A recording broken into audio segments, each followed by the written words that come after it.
Oh, yes. What's going on, everybody?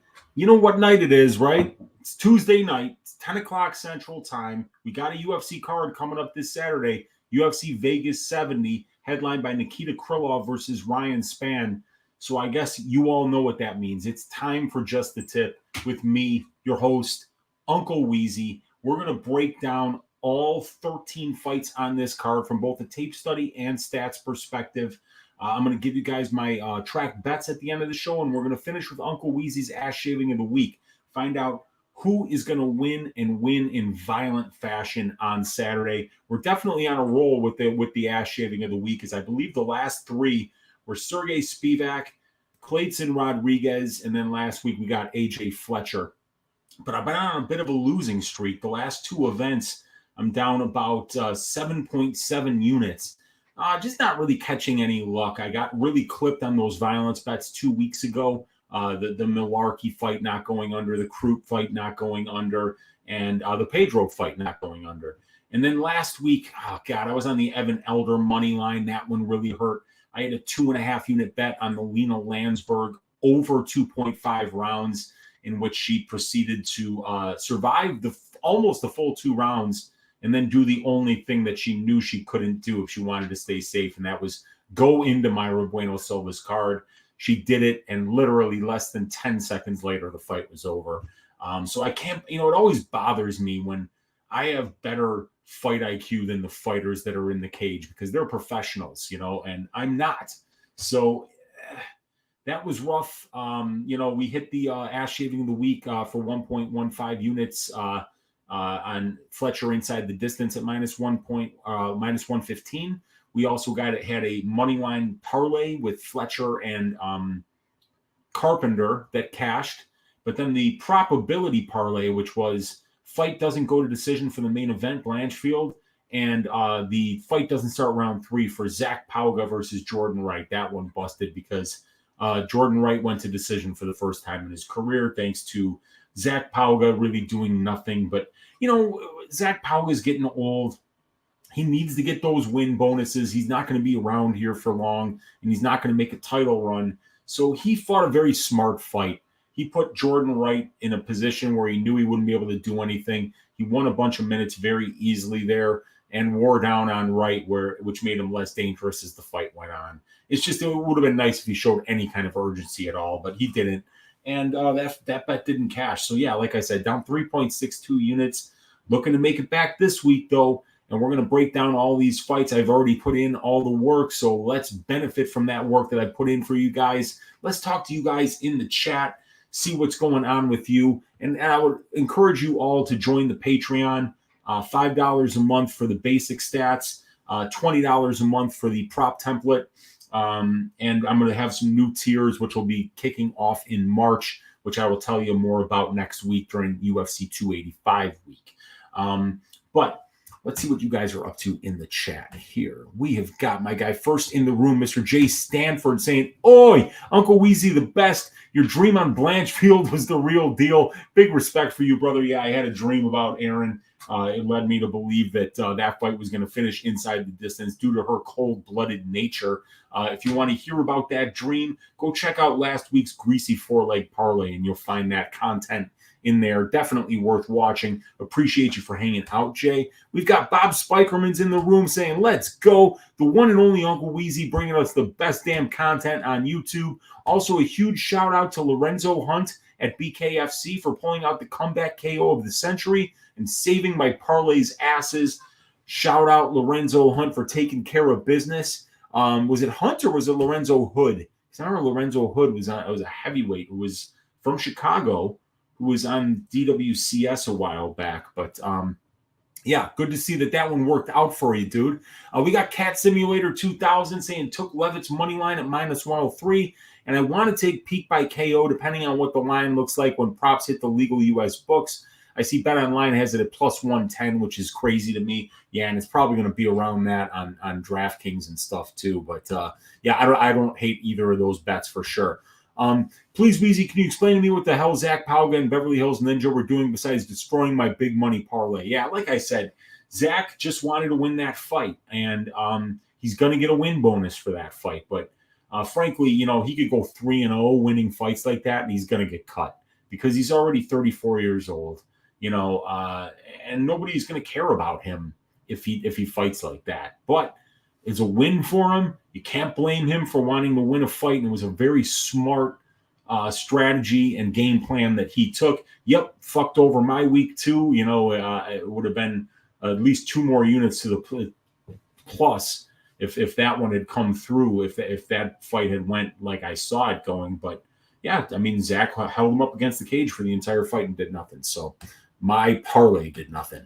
Lou Betya is in the room saying, Weezy, as you are the resident doctorate of hoology, what would Jose Johnson, or Jose, if you will, chances be sans hose this weekend? Would he be plus 250? Yeah, we're going to have to see because, yeah, and I mean, I appreciate you mentioning that, Lou, because you guys know that I'm not much of a shameless self-promoter. You can see me in the smoking jacket here and know that I'm a very understated dude who's very quiet and doesn't like to run my mouth and talk about all of my accomplishments. But I do have a doctorate in hoology, that I don't bring up very often here on the show. But yeah, Jose had some hoes with him. And if he's without those hoes, I think that could potentially affect his performance in a negative fashion, which could make, Garrett Armfield's pressure and volume and that wrestling that he mixes in enough to win that fight. So I don't know if he'd quite be plus 250 because it might take that information a while to dissipate through the markets. But I could see him being an even bigger plus money shot if that's the case. And we got Nigel Lee in the room saying, Bob, it was easy. They were both doing nothing, both hoping not to get knocked out, playing hugfest against the cage, and the worst is the ref who let it happen. Yeah, we need stalling penalties. You know what was funny about that? It leads me to believe that, of course there's some of these fights are going to be fixed. These commissions are obviously very shady people, and a lot of things happen, in mixed martial arts in particular, that would lead you to believe that some of these fights are absolutely fixed. And there are certain things, right? Jordan Wright gets kneed in the cup with his back up against the fence, right? So that's a foul. The referee doesn't take a point, but not only does he not take a point, but he doesn't punish Pauga at all, because after Wright says he's good to go, he puts Pauga back in the position of having Jordan Wright up against the cage. He should have relinquished that position because he fouled his opponent. But what Mark Smith did there, and Mark Smith also was in the ref for the Ji Young Lee fight against Yi Jia, where Yi Jia won all 3 rounds, but Jun Yong Lee wound up getting a split decision nod when he got controlled for like 9 minutes of that fight and landed no strikes. People are like, oh, it was damage. Dude, he got outstruck at distance too, so there was no damage that he did. But in that fight, Yi Jia works very hard to get a takedown. And what happens is when he's posturing up with his knees down, Yi Jia gets kicked in the face, right? So he gets fouled. And he stands him up. He waits for Yi Jia to recover. And then he takes the position away from the guy that got fouled. And both times, the referee was Mark Smith. So we had a very unlikely result with the fight starting round 3 and the fight going to decision for Zach Pauga versus Jordan Wright. And you had Mark Smith as the referee there, and he makes a call that would help that fight go over. And it was a bad call. It showed complete incompetence on his part. Why would you give Zach Pauga back the advantageous position after he just fouled his opponent in that position? Well, you would do that if you wanted that fight to go over. And then Yi Jia gets a takedown in the second round. There's about a minute and a half left in the round, and he's already clearly won the round. He gets fouled. You take the position away from him, even though he was the one that was fouled, stand them back up, and basically giving Jun Yong Lee a chance to win the round, which he didn't really win. But when you see that kind of incompetence, always ask yourself, did that incompetence help the books get what they want? Did it help the promotion get what they want? In a lot of cases, the answer is yes. And I find myself on the wrong end of those kind of decisions all the time. And it's very frustrating. Victor de Jesus is in the room saying, "Oi, yes, what's up, Weezy in chat? Let's make money this week. Let's do it. I need to get off this 2-event losing streak that I've been on." Mark Schillingberg says, "Oi." Cole Stein says, "Oi, let's stack them, Weezy." We got Dazfile saying, "Since Amazon came to town, I can get 1 liter maple syrup real cheap. Let's go." Dude, I love maple syrup. I could just chug that stuff like they did in Super Troopers. We got the MMA Jesus in the room. What's going on, Dev? We got Papa Chuck in the room with all the flapjacks. We got James Vidala saying, "Let's go. Love you, Weezy. It's time to stack cash tickets like flapjacks. It's almost Bones Jones season. Let's go." That's coming up next week. Corey Mann says, "Oi." Pink Floyd says, "Round 2. Let's go, Weezy. Let's get it, man." Daz File is saying, "I'm waiting for a race to start on Ladbrokes, and I swear they play an infected mushroom. What a world." We got Miles saying, "Uncle." We got Jewish Better in the room saying, "Oi, vey." What's up, Jewish Better? Good to see you, man. We got Tommy Unders saying, "Let's break this card down, Unc." We got Nigel Lee saying, "Oi, about time. Made the live show with my surrogate uncle. What you talking about, Willis? Let's go, Weezy. Let's go, man." We got Addicted to Combat said, Jordan Wright went to a decision. That's enough variance for the whole year. What up, Unc? Yeah, man, that variance hurt me, dude. Good to see you in here, Patrick. Thanks for hanging out. MMA Jesus saying Zach just held horrible performances. Yeah, agreed. And Jordan Wright got cut, and William Knight got cut as well. And that was, William Knight absolutely deserved to be cut. At least Jordan Wright, if you let him, will be in exciting fights. But Zach Powell wouldn't let him do that. So, but still, like I say, man, if I had a money line ticket on Zach Pauga, that performance would have gotten a standing ovation from me as a Zach Pauga money line better, because he did he fought really smart. Was it a horseshit fight? Yes. Is that fight going to help his career at all? No. But will that money in his bank account help him and his family that he got for the win bonus? Yes, for sure it will. And we got Miles saying, "Oi, my guy, what's up, man?" We got a Cuban Assassin saying, "P.S. William Knight no longer in the UFC." Yeah, he should be banned permanently for that performance. Dan Goldstein saying, "Finally made a live one. Let's shave the bookie like Charles Johnson should shave his head." Let's do that, man. That would be really good. I need a turnaround this week. Nigel Lee saying, "Weezy, I do a lot of capping on Twitter. We follow each other. I feel just out of loyalty, I will be supporting you on your Patreon starting March. You absolutely deserve it." Is that from my New Zealand brother, another Mr. Goldstein? Yes, it is. Yeah, and Nigel, I appreciate everybody that's on the Patreon. That advanced analytics package for $20 a month is something, I'm telling you, that tool that we have on Probability there gives you the best data-driven look that you're going to find anywhere on the web for the price, with all of those analytics and all bred into one spreadsheet that gives you the fighter performances individually and combined, the finish rates for the division for each of the bets. So it's not just the fight doesn't go to decision for everyone. You're getting the under 2.5 benchmark. You're getting the under 1.5 benchmark. You're getting the fight doesn't start round 3 benchmark. The fight doesn't start round 2 benchmark. You're getting implied probabilities converted into, or you're getting betting lines converted into implied probabilities. And then you get to compare those implied probabilities to the fighter performances, the benchmarks, and compare the fighter performances and the benchmarks to each other as well. Really a great way to find out if you're over or underpaying for betting lines, especially with time props. And there's a lot more in the scene, behind the scenes that's going on, that's going to have great content for DFS and for Prize Picks and Underdog. So I'm really looking forward to rolling that out for you guys. Lou Betya saying, "Dan the Man Goldstein." Yes, sir. And Dan saying, "It's me, Nigel. I am him. Still traumatized by Soft Willie Knight's legendary performance." Yeah, man. Let's pour one out for our guy William Knight, who is now out of the UFC. But he won't be out of the gym. He'll be in there getting nice and yoked. And then use those muscles for nothing but lifting weights. I thought you were talking about me. No. Guernica saying, "Hearing Weezy destroy Thin Willie Knight for busting the greaser is the only thing that's been keeping me going since that fight. Please rip on him." Yeah, so,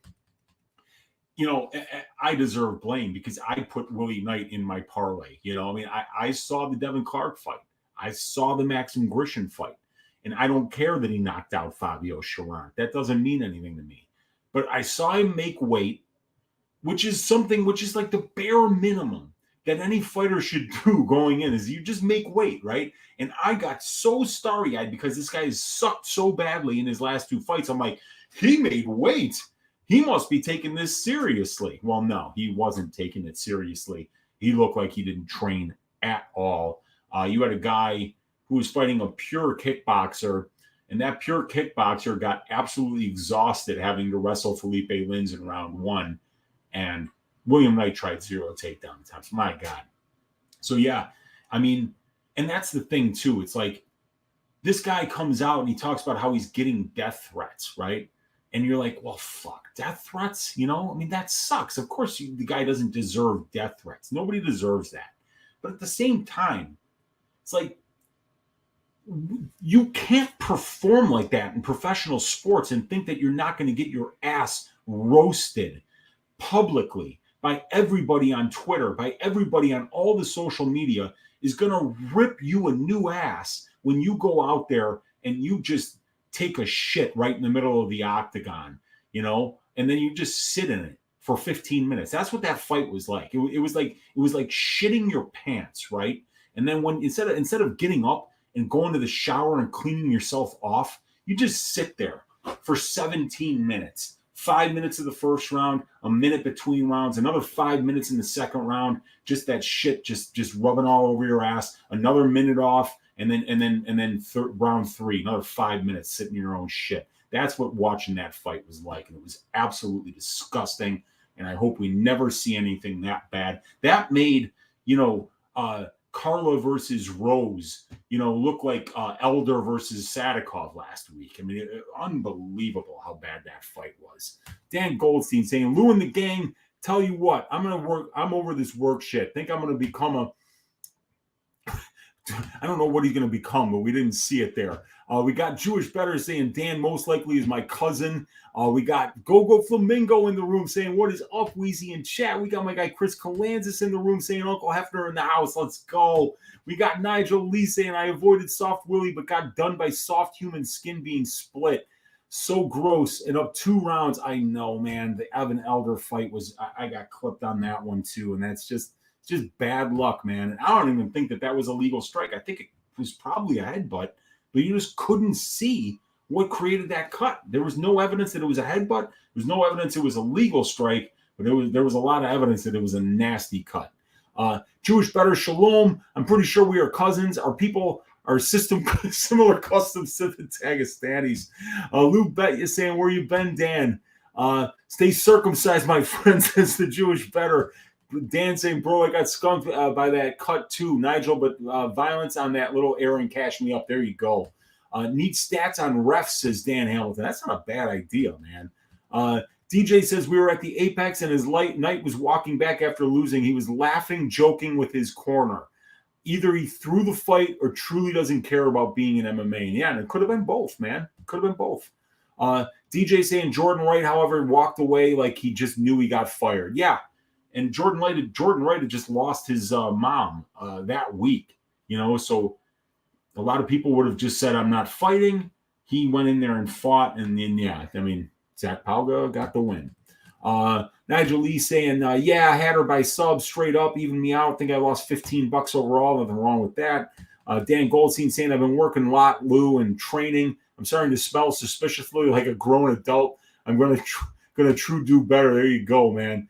Dan saying, Nigel ended up 1 unit, but goddamn. What it do, Weezy? We better hope Mark Smith doesn't get the Jones versus Gone fight. Yeah, man, whoever it is, it'll probably be somebody incompetent because there's incompetence all over the place, man, and it always seems to help the right people at the right time. Dan Goldstein saying, William Knight shamed the whole Black history, not just the month.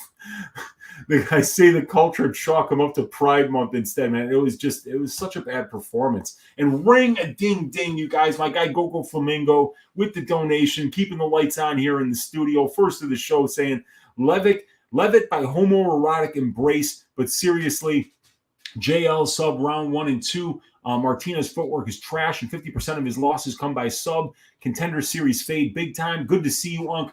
Good to see you, Gogo. Can't wait to break down that fight for you so I can let you know what I'm thinking on that one. And yeah, I always appreciate the donation. They help out a ton, you guys, a ton, believe me. We got Zupik in the room saying, "Hey, sexy King Weezy, what's up, dude?"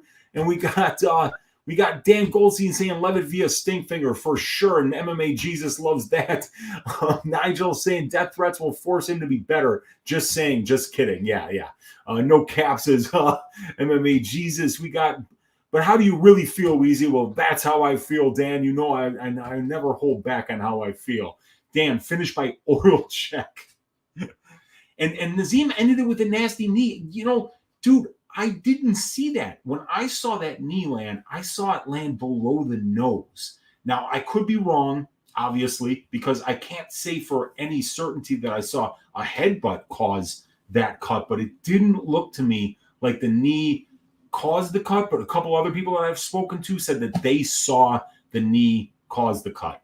So I might just be like, seeing that, thinking that he got headbutted because I had money on the elder side, but it just looked to me like it wasn't the knee that did it. But I don't know, man. I could definitely be wrong. MMA Jesus says loves the passion. Cool, man. Did they get cut or their contract ended? They could re-sign, right? No, they got cut. You know, twerk minus 1,000 for sure, man. Minus 2,000 for the twerk. You guys, we got a lot of work to do today. We got 13. Oh, and Zubik saying 100% was the knee. Like I said, I didn't think so, but I hear you, man. That was an amazing fight, dude. Can't wait to see Evan and Nazim back in there because those two dudes absolutely threw down and it was a war. But let's get to it, you guys. No, I don't. I don't watch boxing, so I don't know, man. But let's get it here, you guys. Let me share my screen with you guys. And let's do that. And I've got the stats up here. We got Jose Johnson versus Garrett Armfield here. We got Armfield, and all these lines are courtesy of Bet Online.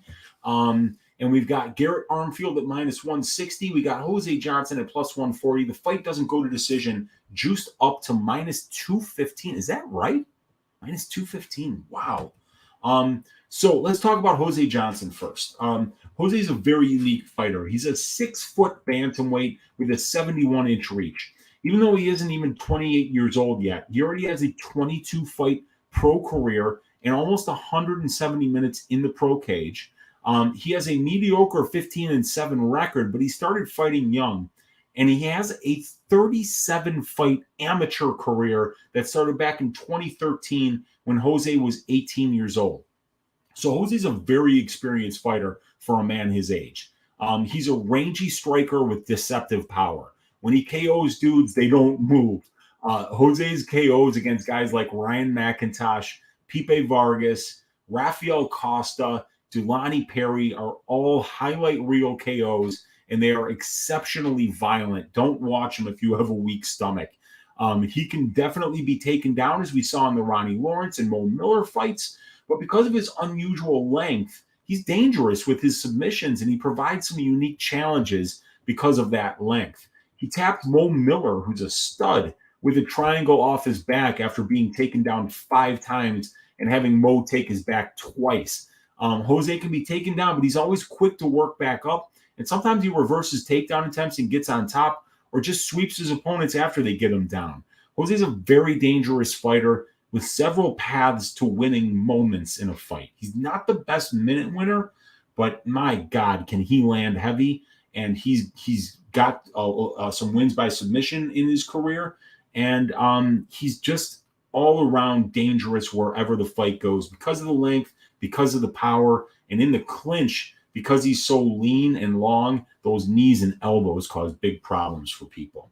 Now, Garrett Armfield, Garrett's also a young prospect here. He's only 26 years old.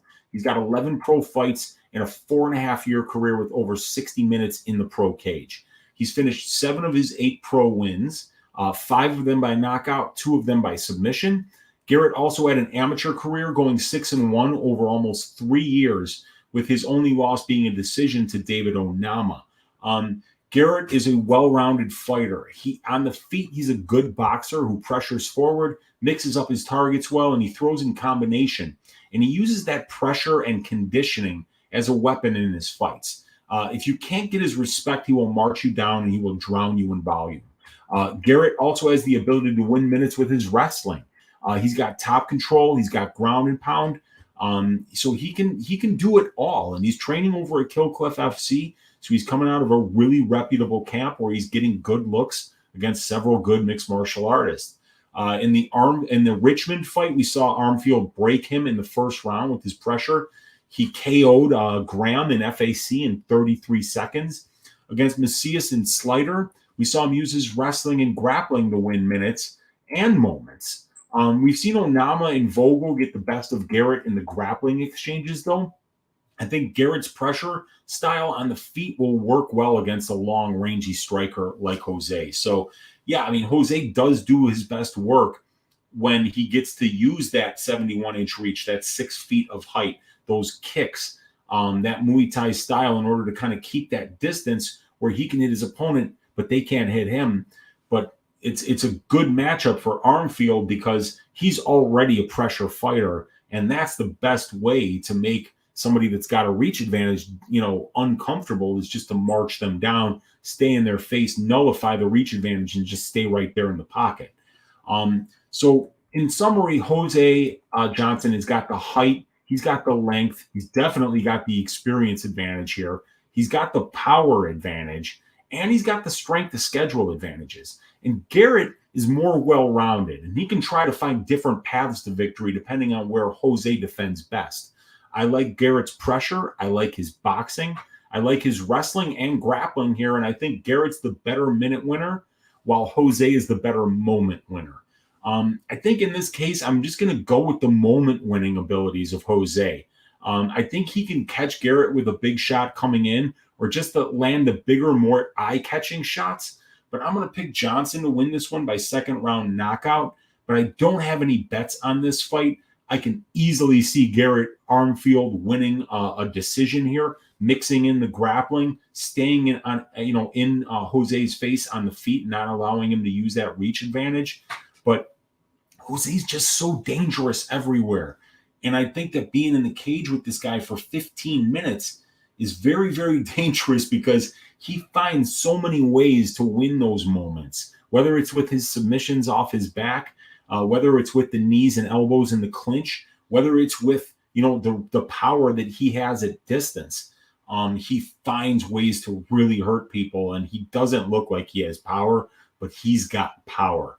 So I think it's going to be very difficult for Garrett to find 15 minutes of safety in this fight against somebody that presents the unique challenges that Jose Johnson does because of his cheat code height and because of his cheat code power. So like I say, we're going to go with Jose Johnson by second-round knockout. I'm really looking forward to this fight. It's a great way to start out the card with two really good prospects. So there you go. Jose Johnson by second-round knockout. The next fight that we're going to talk about is all hail Hailey Cowan going up against Ailin Perez, who is also known as Fiona. Fiona is Ailin Perez's alter ego that likes to twerk over girls that she just knocked out. But let's talk about the line here first. We're going to see that Ailin Perez is plus money, plus 105 right now on Bet Online, while Hailey Cowan is a small favorite at minus 125. Fight doesn't go to decision, plus 130 here. And let's talk about Hailey Cowan here. She's a lifelong athlete. She's 31 years old, and she's been a pro fighter for almost 5 years now. She's got 9 pro fights, over 80 minutes in the pro cage. She's 7-2 as a pro with 2 wins by submission, 2 wins by knockout, and 3 by way of decision. And she has been submitted in both of her pro losses. Hailey is a southpaw who didn't start MMA until the age of 26. Prior to that, Hailey was a junior Olympic gymnast. She was a 2-time All-American gymnast at Baylor University and also did professional cheerleading competitions and fitness competitions. She's tall and lean, but extremely athletic and explosive. Her kicks get up fast, and she has power. You could see the highlight reel KO that Cowan landed against Solecki to see how powerful and fast she could be with her kicks. Her setbacks came in her pro debut versus Victoria Leonardo. Her first couple fights took place at 125 pounds. Cowan shot a sloppy takedown and got reversed, and eventually Victoria got to Hailey's back and she sunk in the rear naked choke. And against Clayton, Hailey Cowan was a minus 435 favorite, and she got out-grappled on the ground and was dropped early in the second round. And then after she was dropped, her opponent Clayton jumped guillotine, and she was tapped shortly thereafter. Hailey Cowan has also had two very close fights against Brittany Cloudy and Claudia Lecha on DWCS that both went to decision, and both could have went either way. But Hailey got the nod in both of those fights.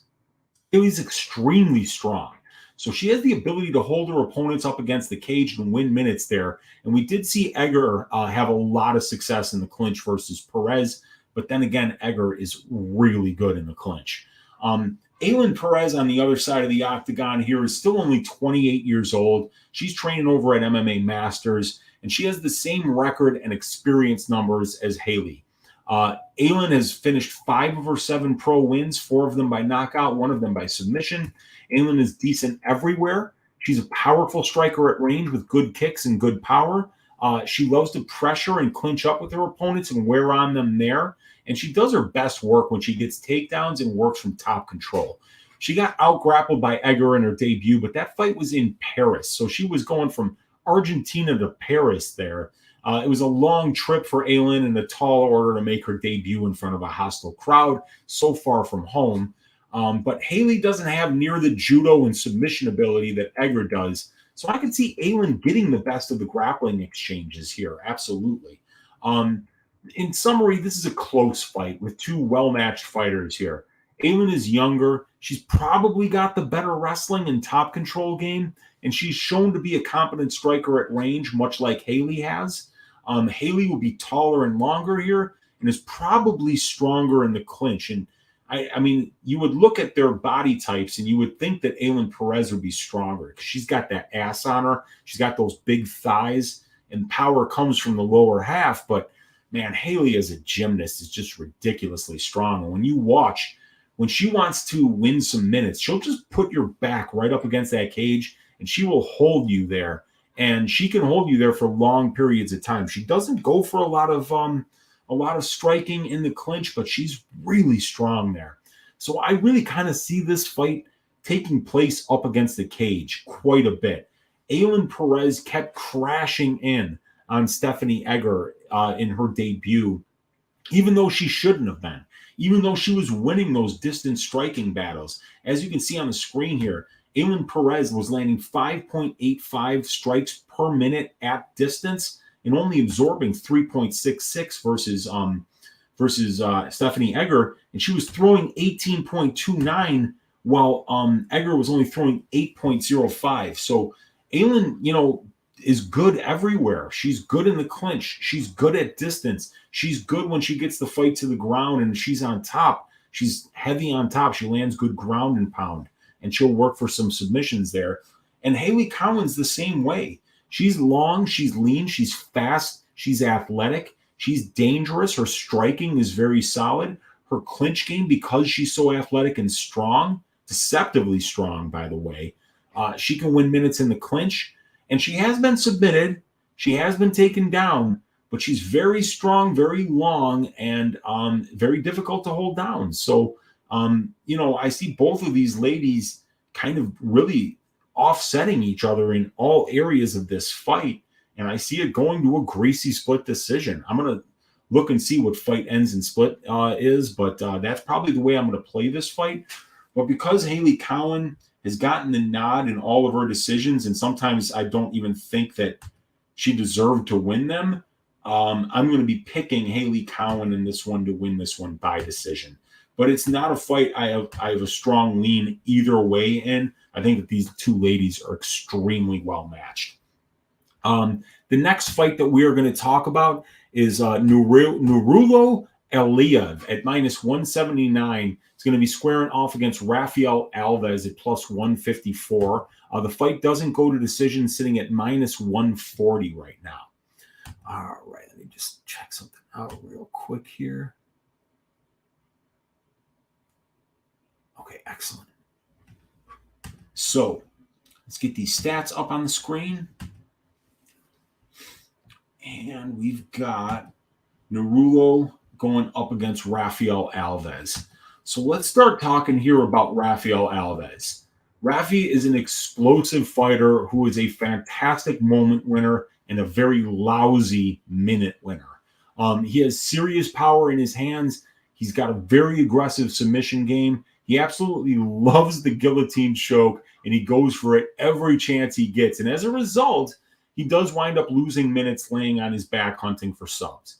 Rafi has 26 professional fights. Actually, that's wrong because I think he's 20-11. So I think he's got 31 professional fights. For some reason, my spreadsheet didn't calculate everything correctly there. 10 of his 15 pro wins are inside the distance, 3 by knockout, 7 by submission, and then there's some others that are regional scene that got lost. Let's see. He's been finished in 10 of his 11 pro losses, though. The only guy to not finish him was Demeris Magulov. Alves is an explosive athlete. You can see him doing backflips and roundoffs before fights, wasting his energy a la Michel Pereira.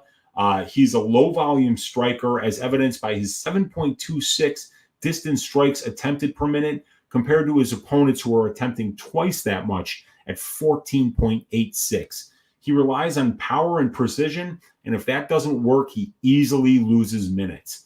We saw Alves finish Flores on DWCS with a gilly in the very first round. He then fought Demeris Magulov. He dropped Demir in the first with the first blast combo that he threw. He just went right. He just ran at him, took his feet with him, and was just throwing the hands like pistons, just like that. And he caught Demir and dropped him.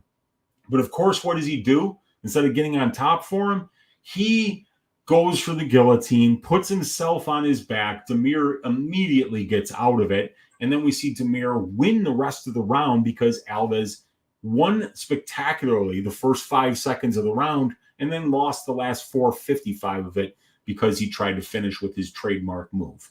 Let's see. That didn't work. Demir got top position, recovered. He finished the round on top. Demir had a great second round against him. He won the striking and the grappling exchanges, but Alves actually came back in the third. He landed more shots. He pressured Demir, and he finished strong. It was a close fight, but Demir won 29-28. After that, Alves fought Mark Diakese. He stunned him with a jab, and then, like always, when he added his opponent hurt, he jumps guillotine, but this time it worked. And then most recently, we saw Alves get dropped by a body shot and finish in the third round versus Drew Dober. This is a big step up in competition for Aliev here, as Rafi has fought the much better level of competition in comparison to Aliev. Now, Nurullo Aliev is a 20-year-old or 22-year-old prospect from Tajikistan who is called the Tajik Eagle because he fights like Khabib and he even kind of looks like Khabib. He's got a pressure style on the feet. He backs up his opponents to the cage. He shoots for takedowns, and he wins minutes with top control and ground and pound. Aliev has already started doing some training over at Bangtao Muay Thai and also at Kill Cliff FC.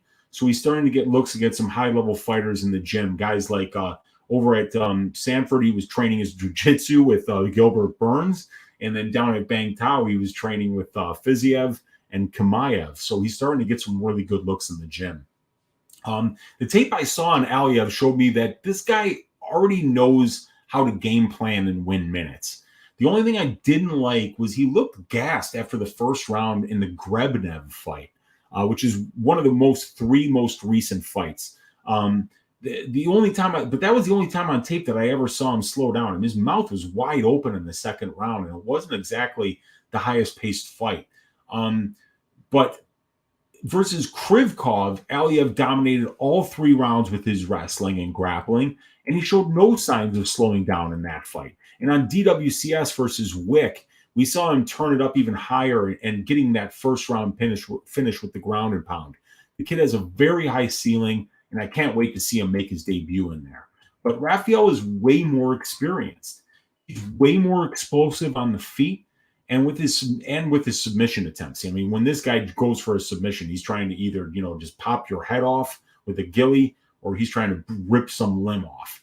Aliev is younger, though, much younger. He is 10 years younger than Rafael Alves. He's 2 inches taller, and he's got a 4-inch reach advantage. So those measurables advantages for Aliev are significant. He needs to watch out for big shots on the feet, and he needs to keep his head out of Alves' guillotine. But I think if he can do that, and if he goes for body lock trips and sweeps instead of double leg entries where Rafi's going to be looking for that guillotine, I think he can get these takedowns, stay on top, because Alves doesn't really show a lot of urgency trying to get back to his feet, and he often hunts for submissions for too long. I think Aliev's going to be ready for that guillotine. I think he's going to get takedowns on Rafael Alves, who's only showed 50% takedown defense thus far. And since he jumps ghillie all the time, you might not even need to take him down to get on top. So I'm picking Nurullo Aliev. Tajikistan, stand up. You got your first UFC fighter, and he's making his debut on Saturday against Rafael Alves, and I'm picking him to win this fight by decision. The next fight that we've got is going to be Joe Solecki against Carl Deaton. Joe Solecki is a -600 favorite. Carl Deaton at +425 is the underdog, taking the fight on short notice. And the fight doesn't go to decision, is -170. So this is truly a shame that we have this fight, because there's 2 reasons. Number one, the first reason is that it was supposed to be Joe Solecki versus Benoit Saint-Denis, and that would have been a grappler's delight. Both of those guys, good wrestlers. Both of those guys, fantastic submission grapplers, and it would have been one of the most intriguing fights on this card. Benoit Saint-Denis has to pull out, and in steps Carl Deaton, one of the worst haircuts that you're ever going to see in your entire life. My God, let's see if we can get Carl Deaton the third. Images. Dude, look at that haircut, man. I mean, it's like, it's so bad.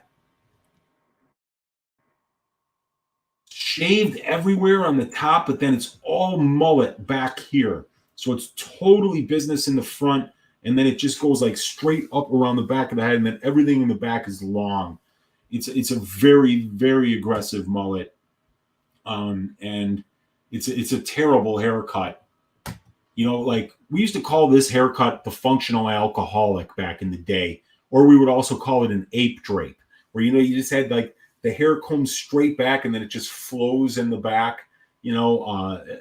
It's most commonly known as the functional alcoholic, but you could also call it an ape drape. It's a bad haircut, ladies and gentlemen. And, I mean, Carl's all right. He's okay everywhere. But, the fight is on short notice. The line is too wide to bet Solecki. And I just don't see if I'm not taking this guy Deaton on short notice when he's older, he's shorter. He's got a 3-inch reach disadvantage. We've seen him get submitted once in 5 losses. He's been knocked out once, but they were both a long time ago.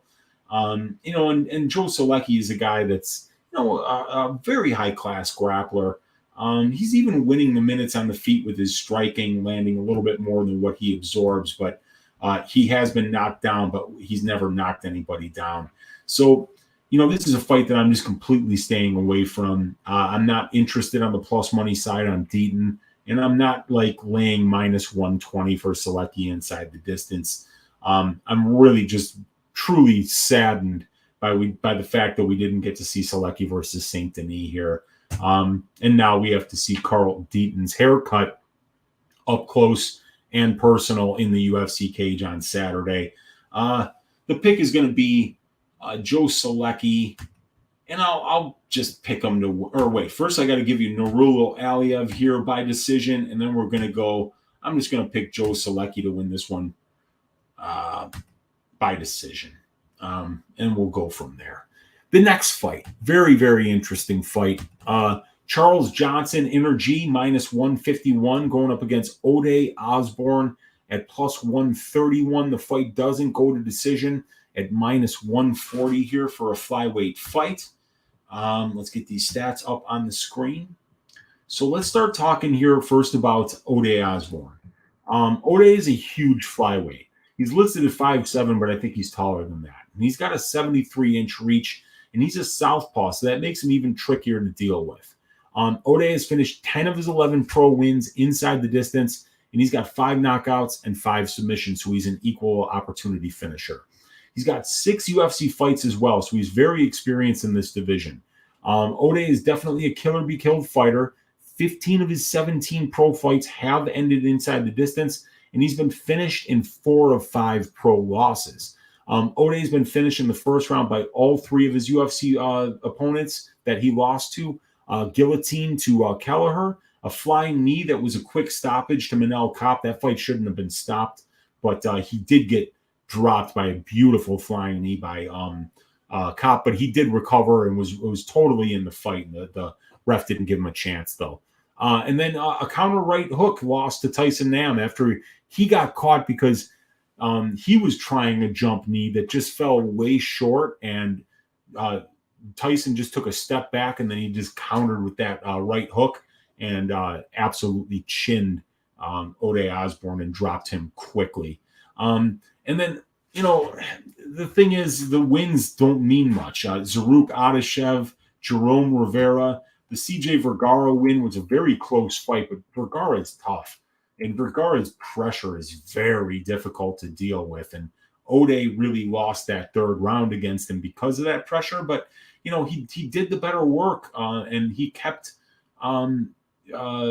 CJ out of his face just long enough in the first 2 rounds and landed enough strikes in order to win those rounds and get that 29-28 decision win over CJ there. But very close fight. So Ode loves the counter strike. The dude is a great counter striker here, and I think that'll serve him very well against Johnson. He's really fast and he's got power. He has a wrestling background and a slick submission game, but we haven't seen much of it at this level yet. Only one of his UFC fights, including the DWCS fight, has gotten out of the first round. So definitely his fights are finishing early, especially early for flyweights. Now, Charles Johnson, he's a well-rounded fighter who's also big for the weight class. He's a former steeplechase runner who had Olympic aspirations, so he's always had excellent conditioning, and he's shown the ability to grow into fights and really turn up the pressure and pace late in fights. Charles switches stances. He throws straight punches. He's got great kicks to all targets. My problem with Charles is that he's shown to be a bit of a slow starter. His wins over Horiguchi and Mota on the regional scene were very close fights until the 5th round, and I thought that he lost to the much shorter Horiguchi on volume. Even in the Jalgas fight, CJ got outstruck at distance for the first 2 rounds. He was out-grappled in the first 2 rounds before he won the 3rd round after a rough start when he got his calf shut down early in the 3rd. Not CJ Vergara, but Charles Johnson, CJ, looked fantastic against Flick the last time out. Really, really put it on him. But this is going to be a close fight, in my opinion. I think it's going to be very close on the feet for the first 2 rounds. Osbourne is not out of his depth here on the feet. He can mix in the wrestling to try to win minutes, although I don't really expect him to have much success. And I don't see him being at a disadvantage here on the feet. Charles Johnson has looked great lately. He was a great LFA champ, and he was scheduled for 5 rounds several times, and he's shown he can get better as the fight goes on. Ode is younger. He's got more UFC experience, and he has the better finish rate as a pro. And his UFC strength of schedule are just a tick better overall and in the wins in comparison to Charles here. But, I see this being a close fight. I favor Ode early, and I favor Charles late. But I see this fight actually going to decision this time, even though Ode's fights have finished in the first round a ton of times.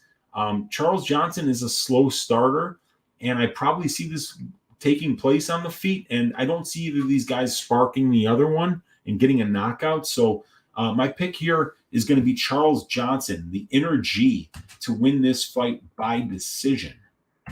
And Charles here. Now look at Charles when he used to have a beautiful head of hair, and then he shaved all of it off, did something weird in the back that I don't think has a logical explanation.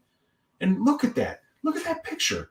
He's a handsome kid with a beautiful head of hair. The hell is he doing? Why doesn't he let that rock, let that fro go, man? We all want to see it in comparison to that terror. We should start a petition. We should petition Charles Johnson to grow his hair back out because he's making a huge mistake not letting that hair go, man. It looks great. But yeah, Charles Johnson by decision is the pick for this one. All right, the next fight that we're going to talk about, Jordan Leavitt at plus 100 versus Victor Martinez at minus 120. The fight doesn't go to decision here. It's sitting at minus 180 for this fight. And let's see, we got 61 of you guys rocking live with your Uncle Weezy here on Tuesday night. Do me a favor, hit that like button, hit that subscribe button if you haven't already, and please consider joining the Patreon, even if it's only for $5 a month. It'll give you access to these stats that you see on the screen, and it'll make you a better gambler because it'll give you more information with which to make your decisions every week. So please consider joining that Patreon. But even if you don't, hit that thumbs up, hit that subscribe. Those are absolutely free. They help me out as well. And do me a favor, go down in the comments there and just yell "Oi" at me. Ask me a question in the comments. I'll be happy to get back to you guys. It really does help the algorithm when you guys comment on the video. So I would appreciate if you did that as well. Because he's bald, he can't grow it. Dude, I mean, are you kidding me? This hair right here, he's bald? He's not bald. That was a choice. He did that as a choice. So I think he's still got hair. Now, maybe I might be wrong, Jay. But, I mean, I think he's not bald. This picture couldn't have been taken too long ago. Charles Johnson hasn't been fighting for 10 years or anything like that. And that wasn't that long ago. So, anyway, I think he should grow out that hair. It's way better than what he's doing now. But if he can't, my apologies to him. But I don't apologize for saying the haircut's ass because I think that it is. But let's get these stats back up on the screen. The next fight that we're going to talk about is Jordan Leavitt, the Monkey King, going up against Victor Martinez. So let's start off talking here about Jordan Leavitt. Jordan's a rare breed these days in MMA. He's a specialist. He's a pure grappler who always looks to get the fight to the ground, work his submission game. He's a funky grappler. He takes unusual paths and he finds ways to get submissions in ways that most opponents wouldn't expect.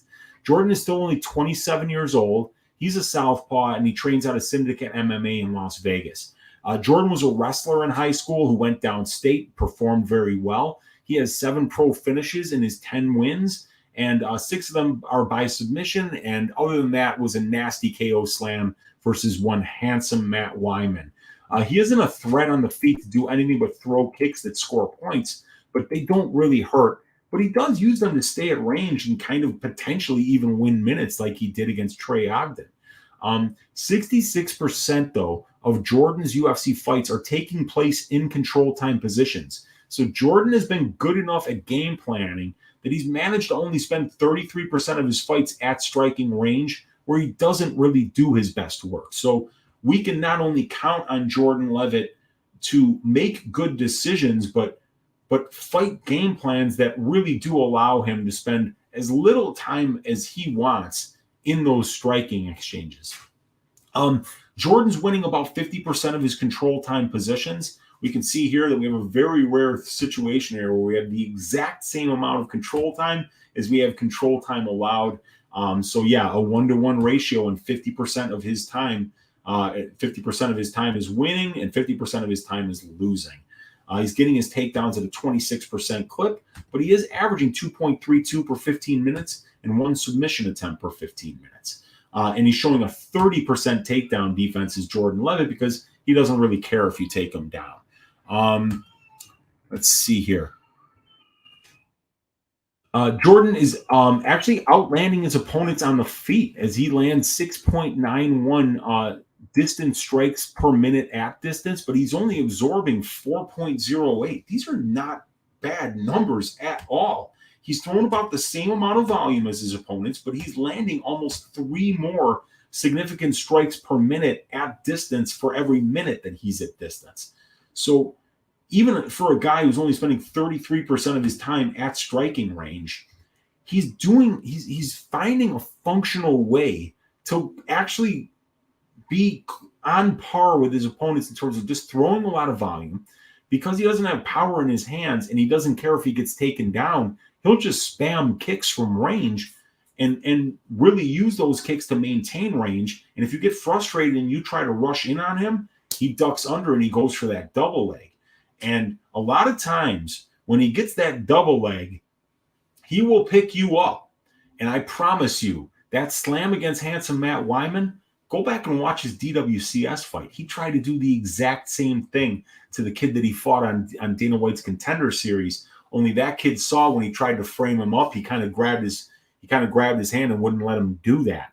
But Wyman let him frame him up, and he did it. You see him, he carries him over to his corner, and then just before he slams him, he frames up. That was very intentional, and he knows how important that is to try to get your opponent hurt on the way down, and he absolutely did that. And it was a brutal slam knockout that he had over handsome Matt Wyman there. So let's see. The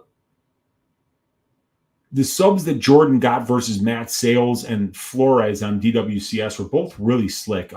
Jordan is faded, though, late in fights, so his best path remains to be the first-round submission. But since he's only 27, we could see Jordan make improvements to hide his to his overall MMA game, to his conditioning.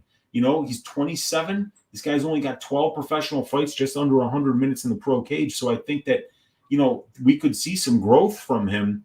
And he's already fighting smart. He's already fighting to his best win condition. It's just in a couple cases he's been outgunned so far. Now, Victor Martinez. Victor's 31 years old, 5'8", 70-inch reach. He trains out of Team Fajeda in Far, Texas, and also over at Fortis MMA. He's got 17 professional fights. He's got a 13-4 professional record and over 150 minutes in the pro cage. He hasn't been active as a pro, though. He's only fought 17 times in 11 years. We haven't seen Martinez since his win over Gonzalez on DWCS, and that was back in September of 2021. So it's been about a year and a half since we've seen this guy in the cage. Martinez had to pull out of a fight versus Jordan Leavitt in April of 2022 with an injury, and now this is going to be his UFC debut. Victor's a boxer who throws in combination. He likes to pressure, and he's active with his volume. He definitely does his best work when going forward. When his opponent gets him going backwards, he kind of looks lost on the feet. Victor is a Brazilian Jiu-Jitsu black belt, but you really wouldn't know it watching his tape. He never attempts takedowns, and he does get taken down a lot, and he has a really bad habit of giving up his back when he does get up. This would be a huge mistake to make against a grappler the quality of Leavitt. I saw Vic get his back taken in the Gonzalez fight on DWCS.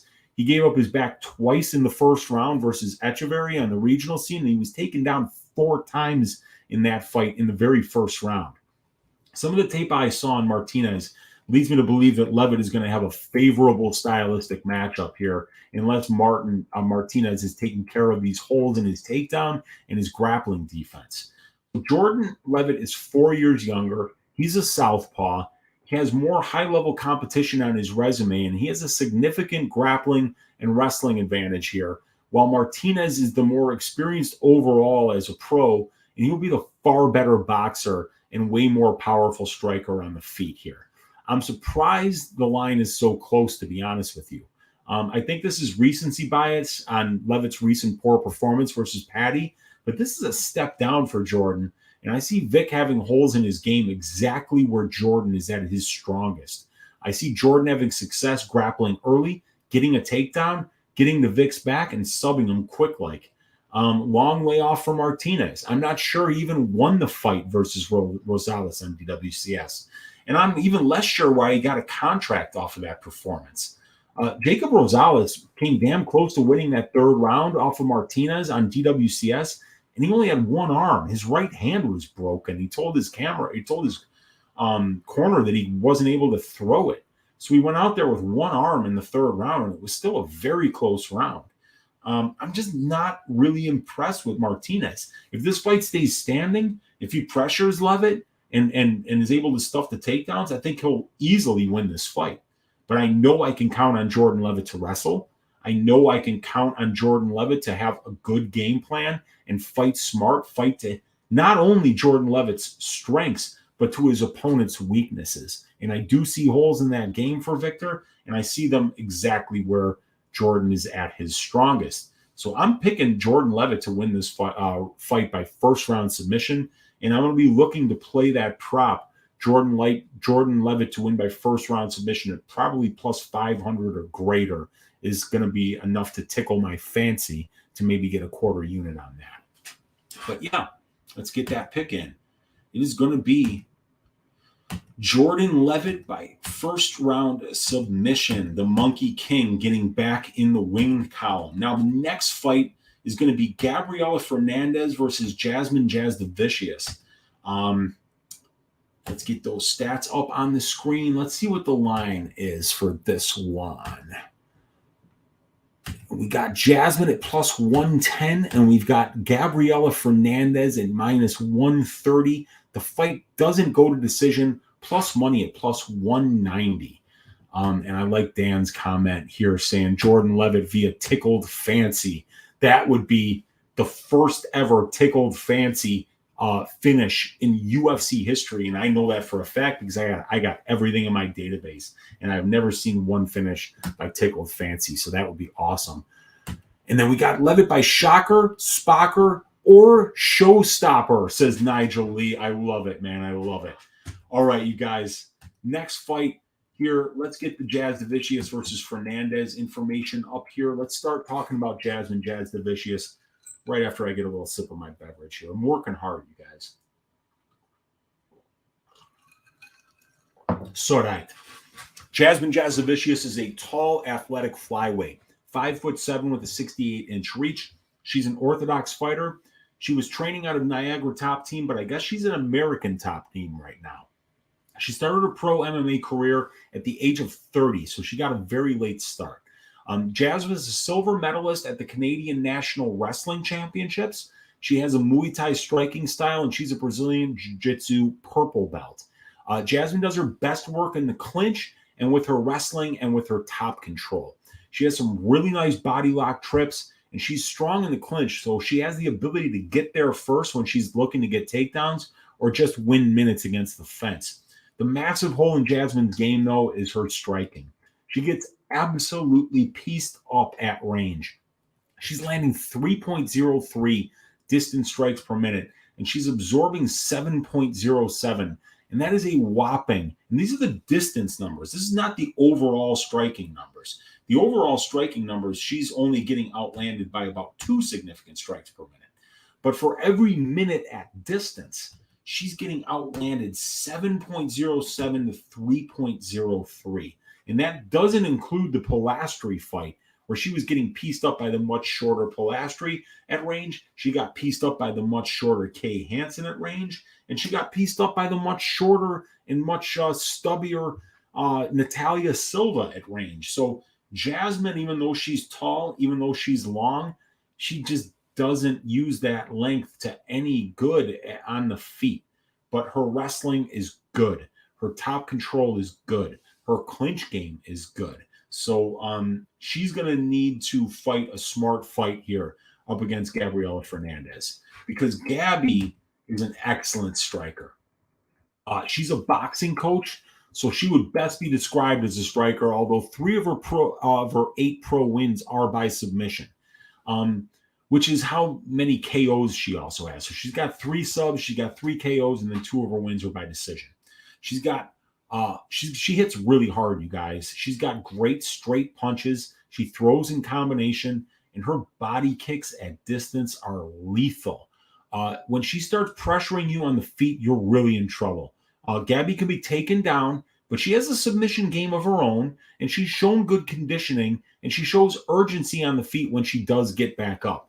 The finishes versus Oliveira with body shots and versus Martinez dropping her with a jab and then jumping Gilly show that she can not only win minutes at distance with her striking, but she can also win moments with both of her striking and her submission game here.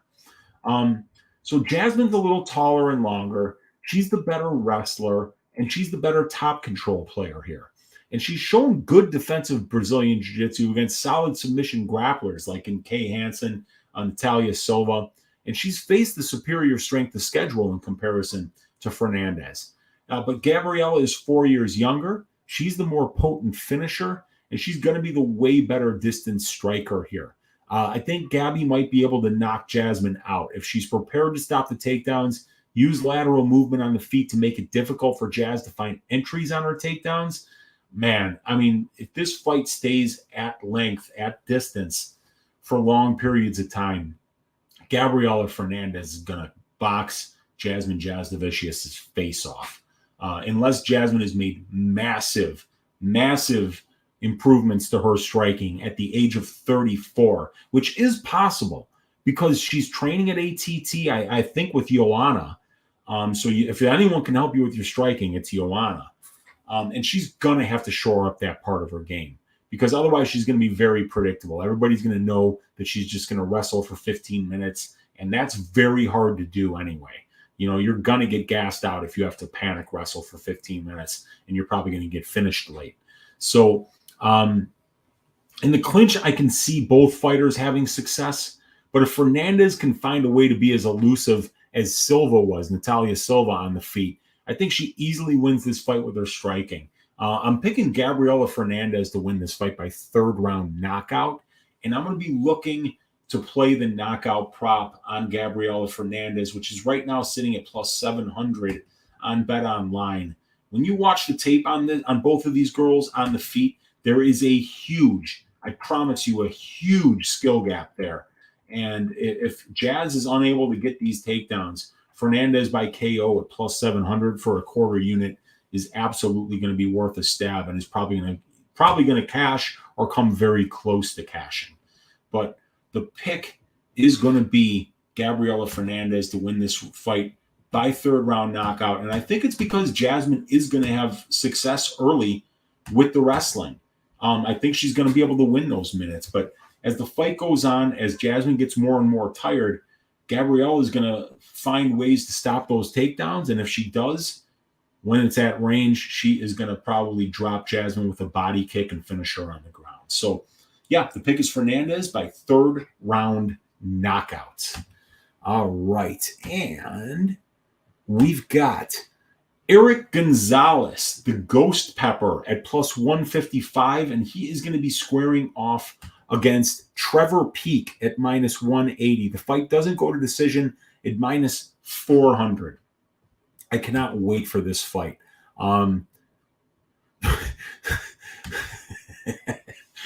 Joanna ain't training now.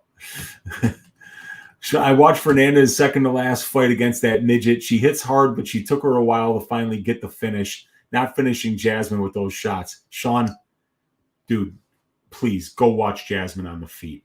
If Kay Hansen is boxing your face off, if Julie Pilastri is boxing your face off, Gabriella Fernandes is going to kill her on the feet. They are not going to be close at all on the feet. Jasmine has to win minutes in the grappling exchanges here. I promise you. The Edna Oliveira fight, Edna was trying to grapple there, but she still got knocked out in the second round. Don't think that Edna was doing better work on the feet there. I promise you she wasn't. But yeah, man, she is going to finish Jasmine with those shots because Jasmine is so hittable, entirely too hittable. Anyway, the next fight, you guys, is going to be this Ghost Pepper versus Trevor Peek fight. And I mean, this one is going to be so much fun. This one's got fight of the night written all over it. If you haven't watched the tape on Trevor Peek yet, please go do it. You will be entertained. I promise you. So let's start talking though about Erick Gonzalez. Erick's a big lightweight, 5'11", 75-inch reach. He's got 21 pro fights, a 14-7 record with over 175 minutes in the pro cage. Erick's got 2 UFC fights, and he's 0-2 with both losses coming inside the distance. Erick is mostly a striker, but he's shown the ability to win minutes with his wrestling and top control as well. He will mix that in. Not a lot, but he does go to it every once in a while, and we've even seen him go to it in the UFC, getting a takedown against Jim Miller. So he's an unorthodox striker. He's got a real strange cadence and pace, and his punches come from odd angles. 8 of his 14 pro wins are by KO, but you have to watch the kid's power early in fights. Erick has definitely fought the much better level of competition, as he's fought good guys on the regional scene, as well as he fought Humberto Bandenay on the regional scene. He fought Rafa Garcia on the regional scene. There's some noticeable names on Erick Gonzalez's pre-UFC experience.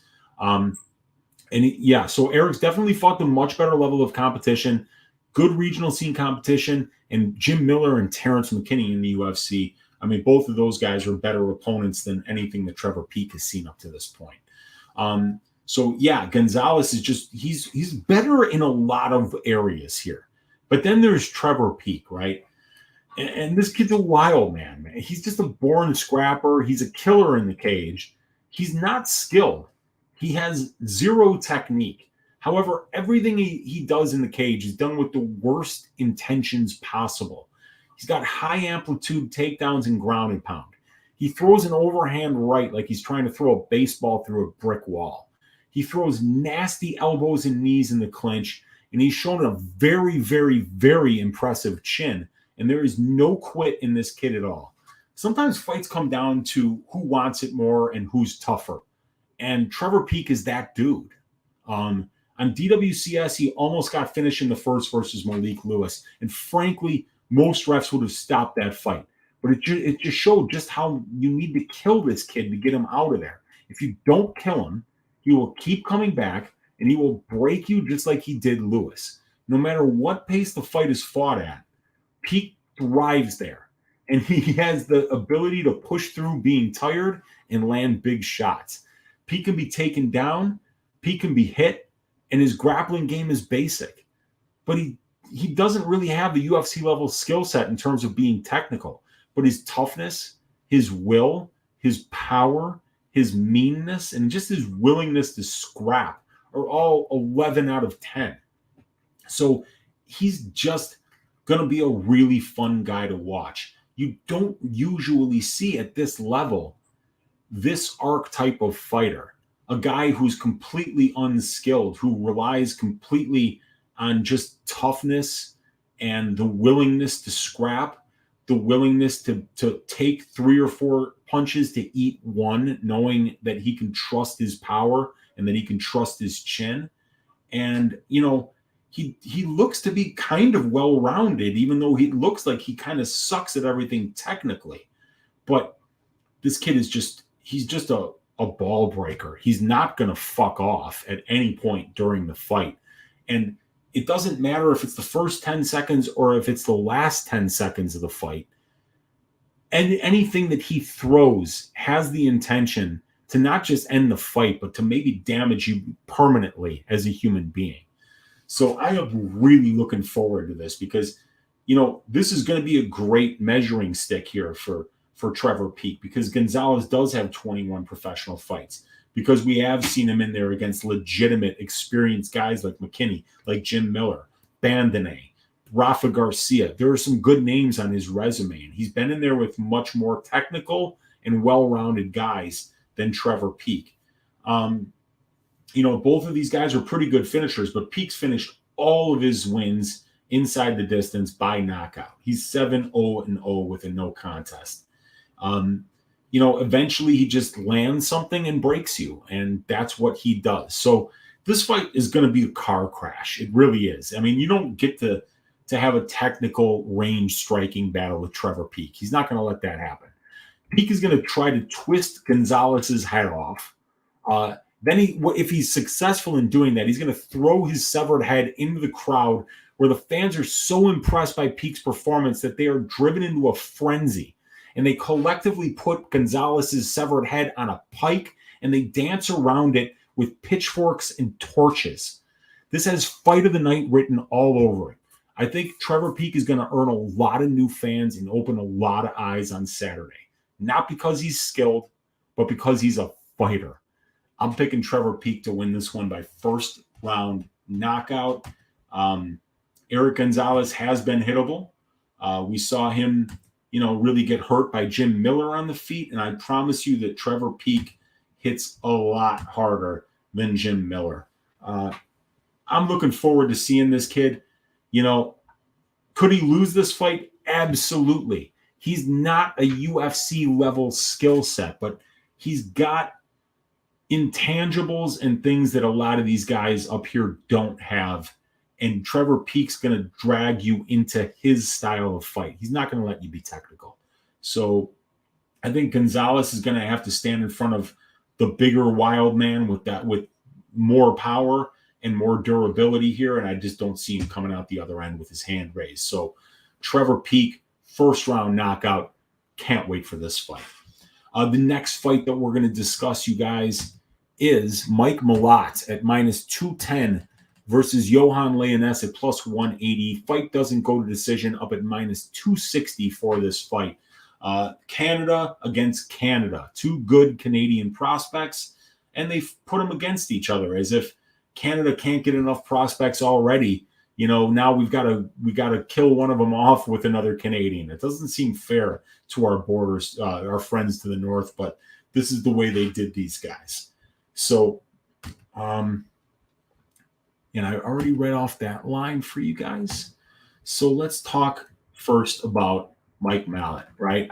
He's 31 years old, 6'1". He's got a 73-inch reach. Let's get these stats up on the screen. Mike trains out of so he's been very inactive as a pro, Mike Mallott. He's only fought 10 times in an almost 12-year MMA career. Mike trains out of Team Alpha Male, and he's a striking coach there. He's a finisher of the highest order. He has a 100% finish rate as a pro, and he has just as many submissions as he does knockouts, and he's a dangerous moment winner wherever the fight goes. Mike is a Brazilian Jiu-Jitsu black belt, as well as being a striking coach with a bunch of power in his hands. There isn't much tape out there on Mike. His entire pro career has spanned 30 minutes in 10 fights. On DWCS, he overthrew a left hand, and Shimon Smatrisky ducked under that. He went for a takedown, and Mike immediately snatched up a power guillotine, and the fight was over 5 seconds later, even though Shimon actually did what you were supposed to do. He dropped to his back, tried to defend, but Mike just readjusted it and wound up finishing that choke really quickly. Mike is such an opportunistic finisher. Against Solomon Renfro, Mallott got cracked a couple times early as Renfro was pressuring and swinging for the fences. Solomon was showing no respect for Mike and marching him down, just trying to take his head off with no worries of what counters might come back his way.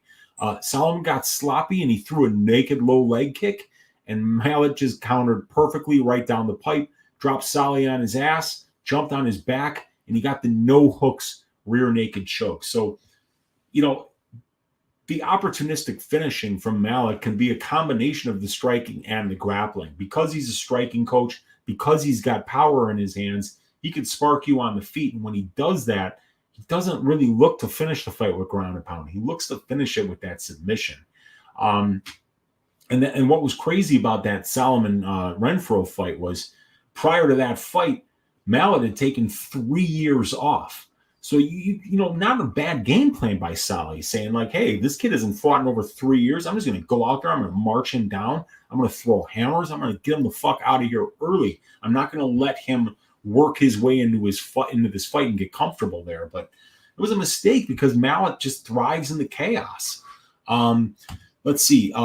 Against Mickey Gall in the UFC, we saw Mike looking great on the feet. He was landing big shots. He hurt him twice in the first 2 minutes.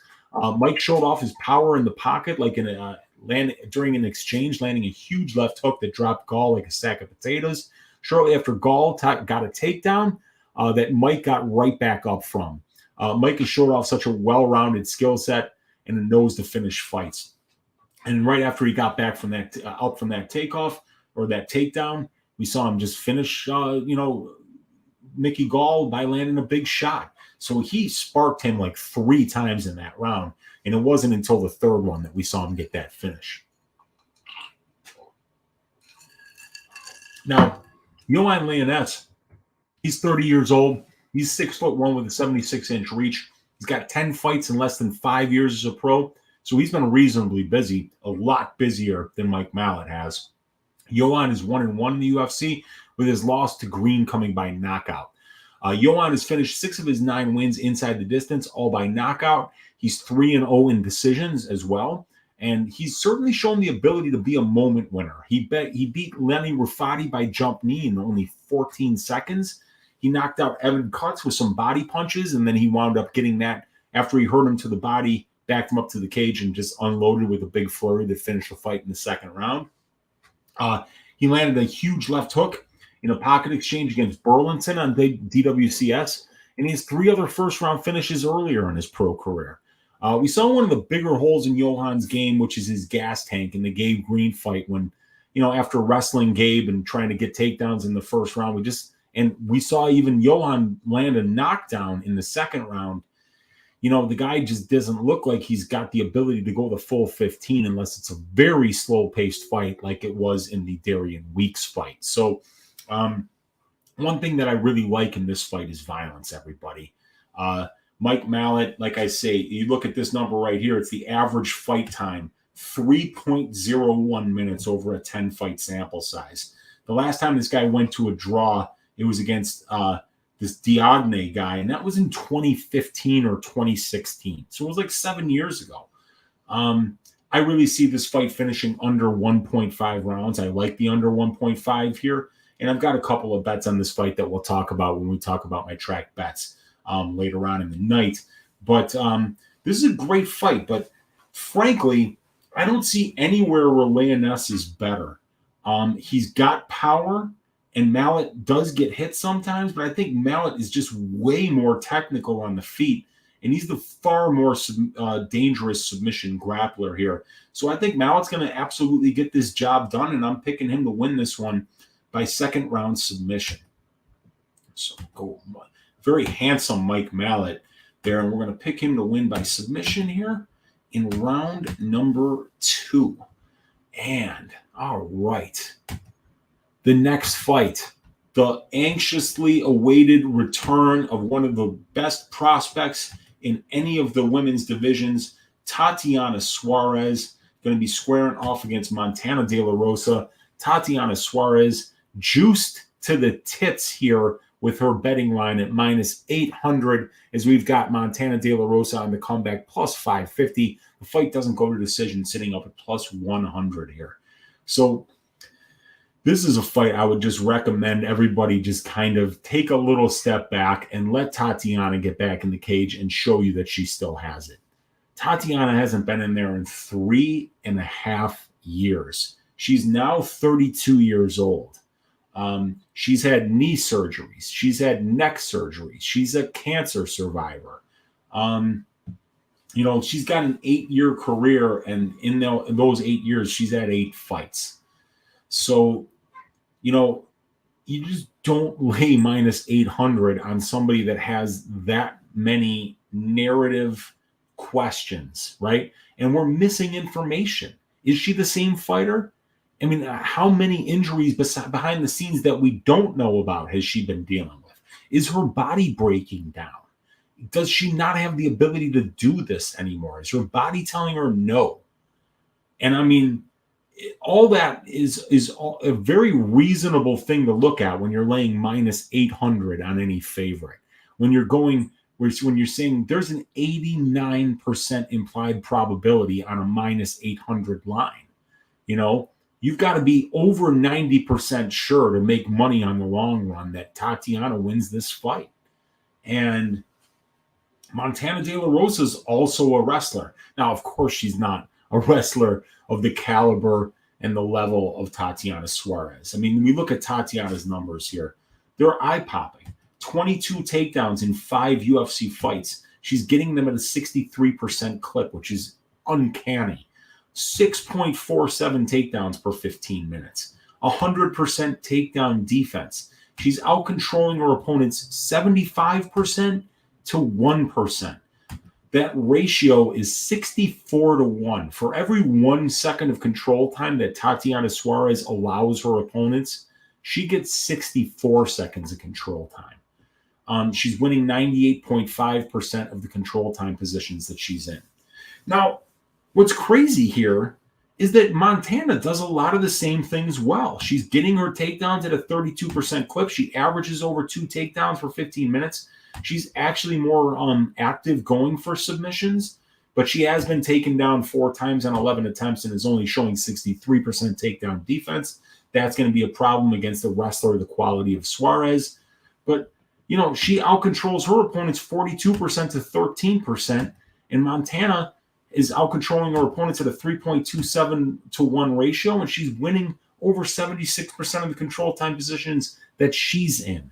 Montana gets outlanded at distance while she outthrows her opponents. And we see that Suarez outlands her opponents by over 1 strike per minute at distance, and she throws about a little more than 3 strikes per minute at distance more than her opponents do. So, yeah, I mean, I'm picking Suarez to win here. I think that what she should do is fight for the full 15 minutes, go out there, test herself, test her conditioning, get comfortable in that cage again, because it's been 3.5 years since she's been in there. And personally, I'd like to see 15 minutes from her just because, we haven't seen her in so long. And if she goes in there and she sparks Montana De La Rosa in 60 seconds, it just leaves us with more unanswered questions, I believe, because, she'll have to take a step up from there, and then who knows what she's got. But welcome back, Tatiana Suarez. We've missed you. Can't wait to see you back in the cage again. Definitely one of the best prospects in any women's division right now, and it'll be really good to see her get back in there and do what she does best. Wrestle at an Olympic level, dominate her opponents on the ground, and look to finish with submissions. But just because, like I say, it's been a long time, I think that we're going to see Tatiana Suarez win this fight by decision, but there will be no money on this fight for me. The only bet that I might actually get to is if Tatiana gets up to like minus 1,000 and I can get Montana, like say at plus 700, maybe I'll throw a quarter unit on Montana just on banana peel principles there. One leg kick could bust up Tatiana's knee and she could go down. There's a lot of things, and a lot of injury concerns, and whether Tatiana can still fight at this level with all the injuries that she's had, all the problems that she's had health-wise. But yeah, it's a ton of missing information. Tread very, very lightly on this fight. The pick is Suarez by decision. The bet will most likely be a very small sprinkle on a Montana De La Rosa money line at plus 700 or better. All right. That brings us to the last 3 fights of the night, you guys. We've got Augusto Sakai squaring off against Dante O'Mays here. Dante O'Mays was one of the last ass shavings of the week to fall flat on his face. I mean, of course, there's been a few of them that have fallen flat on their face, but he came out against a gassed-up Hamdi Abdel-Wahab who pissed nuclear hot. I mean, like the shit was just glowing like something out of Toxic Avenger when he pissed in that cup after the fight. But yeah, Mays didn't show the best fight IQ in that fight, but he got out-wrestled by a very good wrestler. And Sakai is not that. Sakai is a very good striker. So interesting stylistic matchup here. Sakai is the rightful favorite. I think a little bit of plus money on Mays here. Fight doesn't go to decision, sitting at minus 190, so almost around a 66% implied probability that this one finishes inside the distance. So Sakai is more experienced, got about 30 more minutes in the cage. He's been doing this for about 4 years longer. But at the UFC level, Sakai's got 3 more fights than Mays and about 20 more minutes in the UFC cage. So both of these guys have got a decent amount of UFC experience. It's Dante O'Mays who has a 100% finish rate as a pro, 5 wins by knockout, 4 wins by submission. And Augusto Sakai, 73% finish rate as a pro in his 15 wins. And we've got 11 of them by knockout. And then he's 4-1-1 in his decisions. While Dante O'Mays is 0-1 in decisions, but it was a very close fight against Hamdi Abdel-Wahab. So, Sakai's the better striker here. He's going to be the much better striker, the much more technical guy. And Mays is the bigger dude. He's 3 inches taller. He's going to have a 4-inch reach advantage. He's a little bit younger, but he's just the natural heavyweight. This guy is a 265-pound heavyweight, while Sakai is a blown-up light heavyweight with about 30 extra pounds around his belly. But in terms of skill-wise on the feet here, Augusto Sakai is the better striker. He's far more technical, and he's been a lot more powerful at this level. I mean, you see him finishing 73% of his wins by knockout here and never submitting anybody. So, I don't really want to call this fight binary because, I mean, Mays has got power on the feet and Sakai has got some Brazilian jiu-jitsu, but I really feel as if, at distance, a guy who's getting outlanded here like Mays is, a guy who's never landed a knockdown but has been knocked down, is going to be at a deficit on the feet against somebody as smooth and skilled as Sakai is. Dante Alves, though, has been 7 out of 10 on his takedowns. He's getting them at a 70% clip. He's averaging 1.61 takedowns per 15 minutes, and he's winning 51% of the control time positions that his fights have been in, and he's spending over 45% of his 65 minutes in the cage in those control time positions. Now, Sakai does his best work at distance. He was beating Alistair Overeem at distance, outstriking him. And it wasn't until Overeem started taking the fight to the ground in the 3rd and the 4th rounds there that we saw Sakai break. When somebody wrestles Sakai, he runs out of gas much quicker than he would if he was just doing what he does naturally, which is fight distance striking battles. So Dante Alves, if you're betting on him at plus 115 to win this fight, the first thing that is we got to count on Dante to fight smart here. I don't think he's winning a range striking battle with Sakai, even though he's bigger, even though he's longer, and even though he's got that natural heavyweight frame, so his punches might really hit harder. But Sakai is just so much more technical there and so much smoother out there at distance. It's not unreasonable to suggest that Sakai is going to own the striking exchanges, especially after somebody like Hamdi Abdelwahab had a decent amount of success against Dante Alves on the feet in Mays' last fight.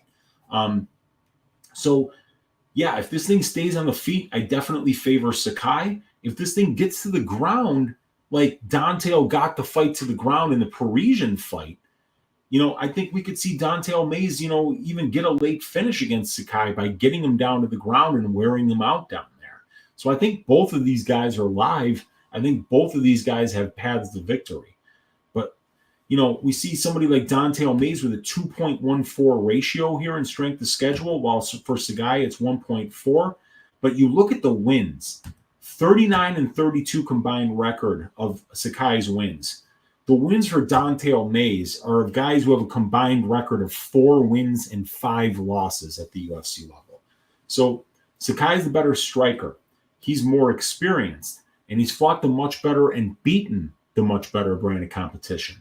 But Dante Alves, even though he's not known to be a grappler first, will have the grappling advantage here. He will have the size advantage here. He's a little bit younger, 3 inches taller, a 4-inch reach advantage.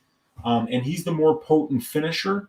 But neither one of these guys has been very durable. They've both been finished in all of their UFC losses. So 6 combined losses at the UFC level, and all 6 of them have been inside the distance. So I see why this fight doesn't go to decision. Is sitting up at minus 190. This fight probably does finish inside the distance. And I think I'm going to pick Augusto Sakai to win this one by 2nd round knockout. But I don't have a lot of faith in this fight. Like I say, there are paths to victory for both guys. Sakai is on a 4-fight losing streak. And Mays, I think, is just getting better and improving at this point in his career. So if he fights a smart fight, and we saw some pretty shitty fight IQ from Mays the last time out against Abdelwahab, I think he's got a chance. But counting on Dante Alves to fight smart is why I think we see this line where it is, with Sakai being the slight favorite, because he's fought the better guys. He is the better striker. These fights are going to start on the feet. And I think that Sakai winds up getting this one done. And I think he winds up knocking out Dante Alves. So I'm going to go Augusto Sakai by 2nd round knockout. Although I love that picture of Mays there. That's a smooth picture, a great chain. He looks very aloof. All right. Next fight. Co-main event, Andre Muniz, minus 228, going up against all-in Brendan Allen, plus 193. The fight doesn't go to decision at minus 220. So let's get these stats up on the screen for you guys.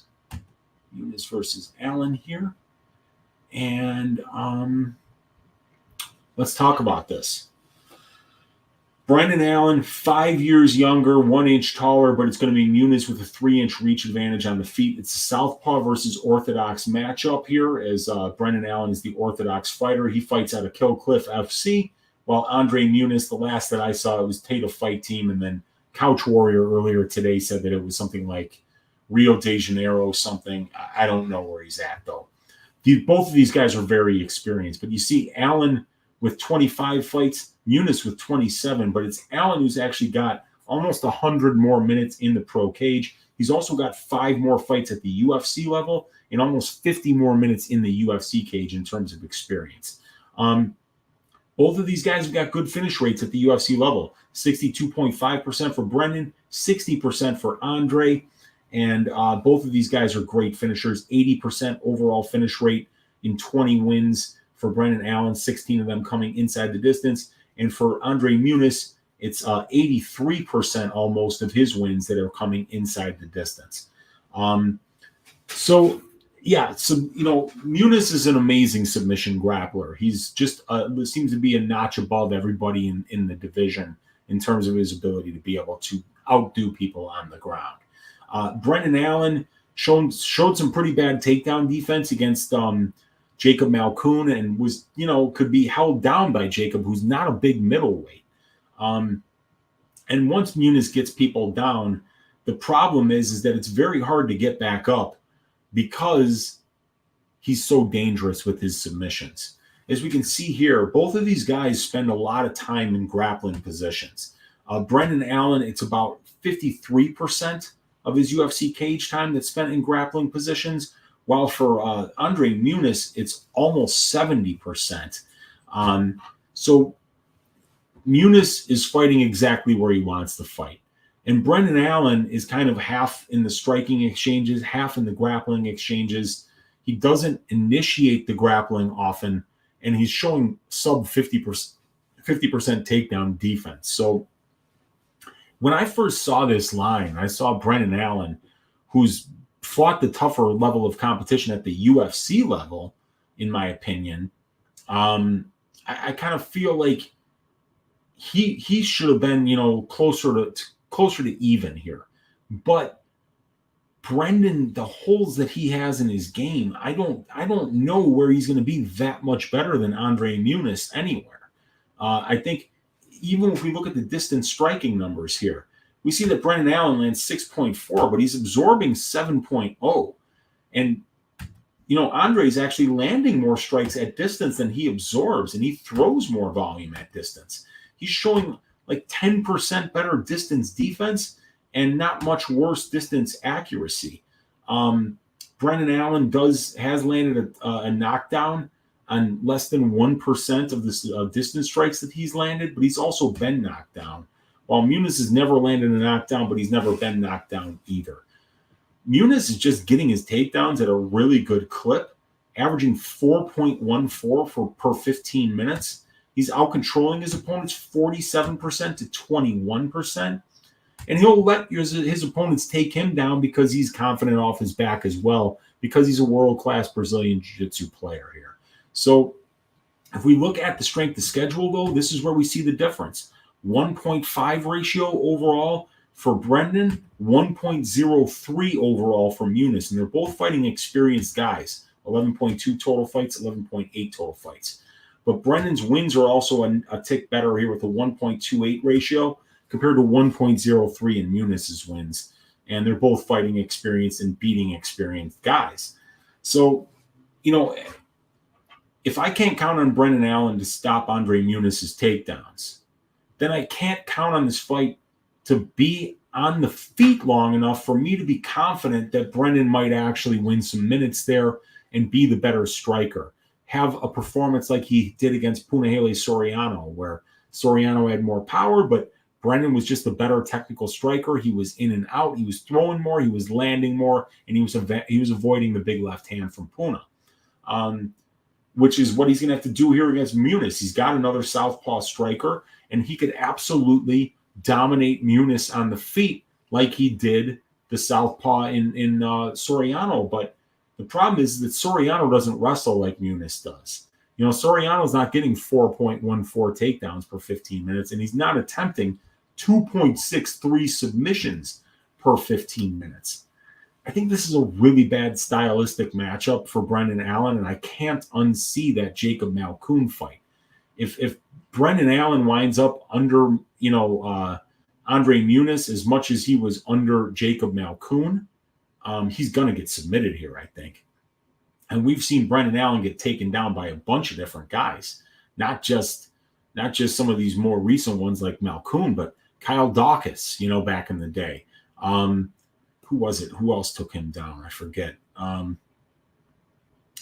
Either way, he's getting taken down in some of these fights. So, I think that Muniz, if he gets those takedowns, we know how dangerous he is. And if you don't really mind your P's and Q's when you're under this dude, you're either going to get submitted or you're going to have to play so defensively responsibly that you're just going to wind up under him for the rest of the round and you're going to lose that round.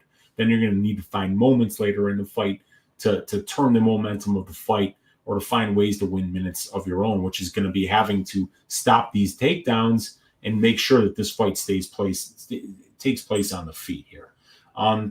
Brandon Allen has been submitted once in his career, but never in the UFC. But in his only 2 losses at the UFC level, he has been knocked out. So I'm going to pick that Brendan Allen's going to lose this one, and he's going to lose this one by submission in the very first round. So I'm going Andre Muniz by submission in the very first round. I think it's a great fight. Brendan Allen's still only 27 years old. So Brendan could still be adding to his game. But just from what I've seen on tape, I'm very confident Andre is going to be able to get those takedowns, and he's much more likely to win minutes on the ground, and a lot of them. And I also think he's not really going to be that much out of his depth on the feet here either. So, Muniz submission round 1 is the pick. And that brings us to the main event of the evening. Nikita Krylov at -162 squaring off against Ryan Superman Spann at +142. The fight doesn't go to decision. Juice to the tits at -700. Do I see Yeetus, my guy, ring a ding ding with the $20 donation? Much love to you, brother. Much appreciated. Saying, how, I don't catch a lot of your live stuff, so it's dope to be able to show love and support. I appreciate the content and the 4 legs you plug us with. Keep it up, my man, and tell these people to like the video already. I appreciate you, Yeetus. Thank you so much for that donation. Those donations really, really help me out, and it puts some money in that YouTube account, which doesn't make much every month, but whatever I do get, I'm grateful to get, and I'm grateful for all you guys hanging out here in the chat. Right now, we've got 64 of you rocking with me live here.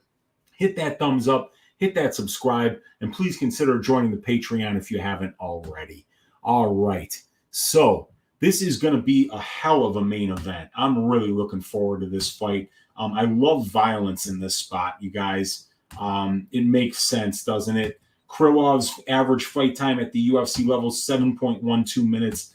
Ryan Spann in 9 fights, 5.61 minutes. So many of Krylov's fights have finished inside the distance. He's a killer-be-killed fighter, and he's really good everywhere. And with Ryan Spann, you got a guy that's just huge for the weight class, 6'5", 79-inch reach, crazy good guillotine chokes, really a ton of power in his hands. Ryan Spann is landing a knockdown on 4.42% of the strikes that he lands at distance. And, both of these guys are getting knocked down too, but only 0.62% of the time for Krylov and 1.94% of the time for Ryan Spann. And much love to my guy, Dev the Dude, MMA Jesus, with the $1.99 donation. Help and keep these lights on, brother. I truly appreciate you. Thank you so much for donating to the show. Appreciate all of you guys hanging out. It means so much.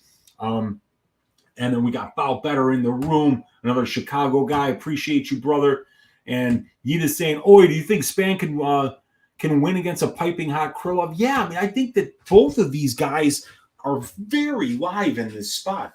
Krylov puts himself into bad positions a lot of the time. He'll grapple with guys he doesn't need to grapple with. He'll strike with guys he doesn't need to strike with. But Krylov is just very confident everywhere. And Ryan Spann is such a fantastic moment winner. I mean, even though he's 3-2 in his career in decisions, and he's actually 2-0 in the UFC in decisions, I don't really consider Ryan Spann much of a minute winner. What he is very, he's very dominant with his grappling efficiency. So let's talk about grappling efficiency here. We see that Ryan Spann has 5 takedowns, but Ryan Spann's opponents have landed 9. And Ryan's opponents have attempted 17 takedowns while Ryan has attempted 14. Now, even though Ryan has given up almost twice as many takedowns as he's gotten, and that even though his opponents have attempted more takedowns than he has, Ryan's winning 56% of the control time positions that he's been in, out-controlling his opponents 25% to 19%. So what that tells me is Ryan Spann's efficient at winning minutes in the clinch. It means that when you take Ryan Spann down, he does a good job of getting back up, but when Ryan Spann takes you down, you probably stay there for a little bit longer than what he held you there when he took you down. So he's been very efficient. And then we see the 4.42 percent distance, the knockdowns per total distance strikes landed, and 1.48 distance knockdowns per 15 minutes compared to 0.62. We also see that he's getting knocked down at distance 0.59 times while per 15 minutes, while it's only 0.12 for Krylov. So Krylov has shown off a really good chin. He's been subbed in 6 of his 9 losses, but Krylov's only been knocked out once in his career. So that's very impressive for a guy who has 9 losses. But Spann is such a good submission artist with those guillotine chokes that, there's definitely a path here for them. But whether this fight is on the feet, I think both of these guys are very dangerous. Once these guys get into grappling positions, Krylov with his ground and pound, Ryan Spann with his submission attempts and his length and his just pure power. The way I'm playing this fight is the under 1.5. It's not a track bet yet, but I'm definitely looking to add that. It's probably going to go in this week's greasy 4-legger. Or maybe what I might do is if I find 3 other legs that are closer to even, I might put something like fight doesn't start round 3 or an under 2.5 for this fight to give a wide leg for the 4th leg so that you can hedge out should the first 3 legs cash. But the under is the way that I'm going to play this fight. But Krylov, if we look at the strength of schedule numbers here, they're much better for Krylov. The wins are better for Krylov, and they're both and they're against experienced opponents for both of them. Krylov is winning the same amount of control time positions as Spann. He also gives up less takedowns, or he also gets less takedowns than he gives up, but still wins the majority of the control time positions. So I think that these guys are just so well matched. I think Krylov could be the better minute winner in theory, while Spann is probably the better moment winner, but both of these guys are such savage finishers that I don't want to call one of them a better moment winner than the other. The prediction for this fight is going to be Nikita Krylov by 2nd round knockout, but with not much confidence on the side here. My confidence for this fight is on these unders and on violence, because both of these guys are so dangerous, and neither one of them really ever shies away from a fight. Neither one of them tries to just hold their opponent against the cage and rest. These guys are going to scrap. It's going to be a car crash, and I think that Krylov probably gets it done in the 1st or the 2nd round, but I would not be surprised to see Ryan Spann get a win here. An hour and 49 minutes in, we broke down all 13 fights. We've got picks for all 13 of these fights. I showed you the stats for all of them. Now we've got to get to my tracked bets thus far for this card. So let's get these up on the screen right here. We can see them right there. 1 unit on the Jordan Leavitt money line at plus 100. like I said, I think he's going to win this fight by first-round submission. I think Victor Martinez's biggest holes in his game are his takedown defense and his tendency to give up his back as he stands up. So I love this stylistic matchup for Jordan Leavitt. I think he's going to fight smart. He's not going to engage in the pocket with the much better Martinez. I think while this is on the feet, he's going to use his kicks to keep distance. And when Martinez lunges in, I think he's going to shoot in on a double leg and get him down. And I think he's either going to win minutes on the ground with his top control and ground and pound, or he's going to submit this dude. But I really do see him winning this fight, and I'm also looking to sprinkle first-round submission by Jordan Leavitt at plus 500 or better. 5-unit max bet, you guys, I made at minus 210 for the Mallott Lainesse fight. Fight doesn't go to decision. I think both of these guys don't shy away from fights. Even though the Lainesse fight against Weeks was a very low-paced fight, Mallott doesn't fight that way. Mallott's going to bring the fight to him. He's going to be an opportunistic finisher, and I think that he's going to finish Yohan Lainesse in the first or the second round. But Mallott's shown the tendency to get hurt himself. Lainesse has got a ton of power, so I could see either one of these guys getting the other one out of there. But I do see Mallott being the much more dangerous guy wherever this fight goes. He's much more technical on the feet. I think he's got a similar amount of power in comparison to Lainesse, and he's just going to be way, way more dangerous and better on the ground as well. So I see that fight definitely finishing inside the distance. I put a max bet of 5 units at minus 210 because Bet Online had the under 2.5 juice up to minus 270 earlier. So at that price, it was something I felt like, even if I don't like it as much later on in the week, I should be able to arb out it better than plus 210 for the fight goes to decision. And then 1 unit on the Mallott Lainesse under 1.5 at plus money, plus 125 on Bet Online Sportsbook for the same reasons that I've got the fight doesn't go to decision. Other spots that I'm looking at, like I said, the Jordan Leavitt first round submission. I'm looking at, what was it? Gabriella Fernandes by knockout at plus 700 or better. I'm going to see where DraftKings, FanDuel, Bet Rivers open that one. What else? Is there anything else? Maybe a small bet on the De La Rosa money line if it gets any fatter. Trevor Peak inside the distance, I think is a good look. Jordan Leavitt by sub, Jordan Leavitt money line. Charles Johnson by decision, I think is a decent way to play that fight. Aliev by decision. The Cowan Perez fight goes to split decision. I think would be a good way to play that. This is a great card. I think there's a lot of great fights, and we're going to find out a lot of information about people that we have some missing information on.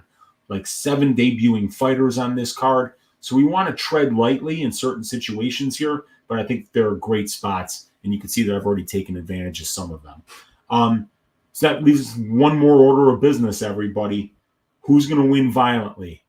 It's Uncle Weezy's ass shaving of the week. Which one of these guys is going to go out there? I'd be interested to see what you guys have in the comments here. What do you think is going to be the ass shaving of the week this week?